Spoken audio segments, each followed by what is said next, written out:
நேற்று பிற்பகலுக்கு பிறகாக உருவான பெஞ்சல் புயலின் காரணமாக சென்னை பெருநகர் மற்றும் புறநகரில் நேற்று நள்ளிரவு தொடங்கி தற்போது வரை பல இடங்களில் கனமழையும் பலத்த காற்றுடன் கூடிய மிதமான மழையும் தொடர்ந்து பெய்து வருகிறது. தற்பொழுது நாம் நிற்கக்கூடிய பகுதி பட்டினப்பாக்கம் கடற்கரை.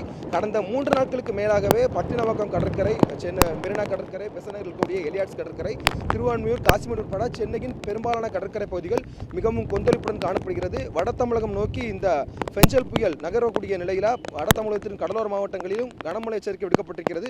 தொடர்ந்து பலத்த காற்றும் வீசி வருவதால், மழையுடன் சேர்ந்து காற்றும் வீசி வருவதால் இங்கு செல்லக்கூடிய பெரும்பாலான வாகன ஓட்டிகள் ஒரு சிரமத்திற்கு ஆளாகியிருக்கிறார்கள்.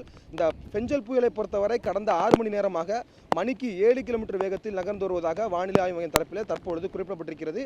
சென்னை மற்றும் புதுச்சேரி இடையே இந்த புயல் கரையை கடக்க இருக்கிறது. ஒட்டுமொத்தமாக காரைக்கால், மாமல்லபுரம் இடையே இன்று பிற்பகலுக்கு பிறகாக கரையை கடக்கும் என கூறப்பட்டிருக்கிறது.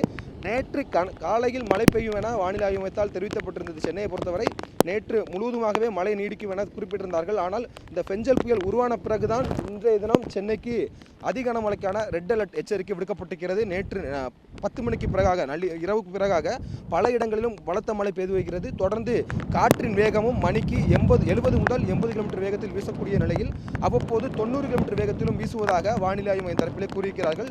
இன்று முழுவதுமாகவே சென்னைக்கு அதிக கனமழைக்கான ரெட் அலர்ட் எச்சரிக்கை விடுக்கப்பட்ட நிலையில் பெரும்பாலான தகவல் தொழில்நுட்ப நிறுவனங்கள் தங்களுடைய ஊழியர்களை வீட்டிலிருந்தே பணிபுரிய வேண்டும் என அறிவிக்குமாறு நேற்றைய தினமே அரசு சார்பிலே எச்சரிக்கை விடுக்கப்பட்டிருந்தது.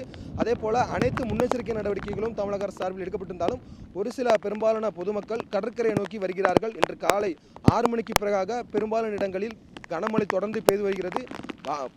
பொதுமக்களை பொறுத்தவரை கடற்கரைக்கு செல்ல நேற்றைய தினமே தடை விதித்தார்கள். நேற்று மாலைக்கு பிறகாக பொதுமக்கள் யாரும் இங்கு வர வேண்டாம் என தடை விதித்திருந்தார்கள். அந்த எச்சரிக்கையை மீறியும் பெரும்பாலான வாகன ஓட்டிகள் காலையில் நடைபயணம் மேற்கொள்ளக்கூடிய பெரும்பாலான பொதுமக்களும் இங்கு கடற்கரை நோக்கி வந்தம் இருக்கிறார்கள். காற்றின் வேகமும் மணிக்கு 40 முதல் 50 கிலோமீட்டர் வேகத்தில் வீசுகிறது. கடல் அலையின் சீற்றம் 3 முதல் 5 அடிக்கு மேலாக எழும்பக்கூடிய காட்சியில் கூட நம்மால் காண முடிகிறது. நேற்று நள்ளிரவு தொடங்கிய மழை இன்று முழுவதுமாக நீடிக்கும் என குறிப்பிடப்பட்டிருக்கூடிய நிலையில் காற்றின் வேகம் அதிகரித்திருக்கிறது. தொடர்ந்து இந்த புயலை பொறுத்தவரை கடந்த 23ஆம் தேதி காற்றழுத்த தாழ்வு பகுதியாக உருவானது. இந்த புயல் எப்போது உருவாகும், எப்போது கரையை கடக்கும் என பல்வேறு கேள்விகள் எழுப்பப்பட்டிருந்த நிலையில் இந்த புயலை 2 தினங்களுக்கு முன்பாகவே புயல் உருவாகாது, புயலுக்கான அறிவிப்பை வானிலை ஆய்வு மையம் வாபஸ் பெற்றிருந்தார்கள். ஆனால் நேற்று மதியத்துக்கு பிறகாக வழக்கத்திற்கு மாறாக புயல் மீண்டும் உருவானதாக வானிலை ஆய்வு தரப்பிலே தெரிவித்திருந்தார்கள். அதன் அடிப்படையில் இன்று பிற்பகலில் காரைக்கால், மாமல்லபுரம் இடையே மணிக்கு 70 முதல் 80 கிலோமீட்டர் வேகத்தில் புயல் கரையை கடக்கும் எனவும் அதனுடைய நகரும் வேகம் மணிக்கு 7 கிலோமீட்டர் வேகத்தில் இருப்பதாக வானிலை ஆய்வு தரப்பிலே தெரிவித்திருக்கிறார்கள். சென்னையை பொறுத்தவரை மழையின் நிலை தற்பொழுது தொடர்ந்து நீடிக்கிறது. நேற்று நள்ளிரவு தொடங்கி மிதமான மழை இருந்தது. ஆனால் தற்போது பெய்யக்கூடிய மழை பலத்த காற்றுடன் கனமழை பெய்து வரக்கூடிய நிலையில் தற்பொழுது சென்னையின் பெரும்பாலான பகுதிகளில் மழை நீடித்து வருகிறது.